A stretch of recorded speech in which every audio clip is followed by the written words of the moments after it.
na psicografia de Chico, que ele descreve o desencarne e a morte e o desencarne de Simão Pedro. E ali, quando ele é crucificado em X, conta que tinha um soldado romano, Sertório Aniceto, o nome dele. Sertório Aniceto foi o caminho todo acompanhando Simão Pedro, xingando ele tudo quanto é nome, batendo, e Simão Pedro andando ali ao lado do rio Tibre, olhando aquelas margens, se lembrando de Jerusalém, da Galileia, se lembrando dos momentos com o Cristo. Então, quando ele vai ser crucificado, pede para ser crucificado de ponta cabeça. Dizem que o local é onde hoje está ali a Basílica de São Pedro, né? Dizem que o local, não tenho a certeza absoluta, mas ali naqueles arredores. E esse Sertório Aniceto pega uma pedra, pum, e joga na cabeça dele. Ele sente o torpor, imediatamente ele morre e desencarna. Morrer, o fim da vida orgânica. Desencarnar, desconectar-se, cortar o fio de prata e todos os vínculos de ligação, corpo orgânico. Então ele morre e desencarna imediatamente. Desperta no plano espiritual. Quem ele vê? O Cristo ao seu lado. Jesus o recebera. Eles são conduzidos a regiões de alta envergadura. Ali eles se sentam e Jesus passa alguns dias com ele, um tempo, acolhendo aquele apóstolo que se transformou durante a sua vida. A transformação de Simão Pedro coloca em afinidade fluídica de ser recebido pelo Cristo. Ali então diz Jesus a ele, depois de alguns dias: fique o tempo que necessitar. Para onde vais, mestre? Vou para as regiões de sofrimento, para as regiões de necessidade. E ele desce então para as catacumbas, onde os cristãos tinham as suas reuniões.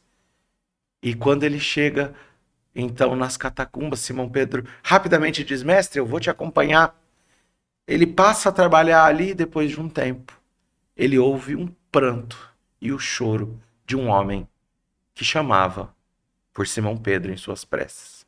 Quem era esse homem? Sertório Aniceto, aquele que jogou a pedra na sua cabeça. Ele segurava o filho adoentado e pedia em pranto para o seu filho, que estava em sofrimento, que Simão Pedro, junto com o Cristo, pudesse o curar. Ele vai então em direção àquele espírito e realiza a cura do seu filho. Ali ele modificou o seu coração pela dor. E o exemplo de Simão Pedro evangelizou um espírito extremamente rebelde. Então, aonde se encontram os espíritos de maior envergadura? Quero encontrar com Chico Xavier, quero encontrar com Cristo, com Fabiano de Cristo, com Emmanuel, eu quero encontrar com os ministros do nosso lar, com Hilelo, com Gamaliel, com Paulo. Sirva ao bem. Como o próprio Cristo disse a Fabiano de Cristo: encontrarás um pedaço de mim nas aflições e nas lágrimas de todo o sofredor em que socorreres. Então, a gente às vezes fala: espíritos de alta envergadura não nos acompanham. Nos acompanham sim, basta estarmos na mesma sintonia, despertar de corações, socorrer aflições, amparo aos necessitados. Eu adoro a mensagem, vou contar só essa rapidinho. Fica à vontade. Que o Chico fala para Dona Terezinha, lá do Rio de Janeiro, que visitava ela: Terezinha, tens visto Paulo lá no seu evangelho? Ela começou a fazer o evangelho e começou a chamar os vizinhos, os amigos, as pessoas. Começou a ir um monte de gente. Virou uma casa espírita depois. E ela fala assim: Paulo, não tô lembrado de nenhum Paulo lá. Que Paulo que o senhor está falando? Paulo o apóstolo. Paulo o apóstolo frequentava o evangelho no lar.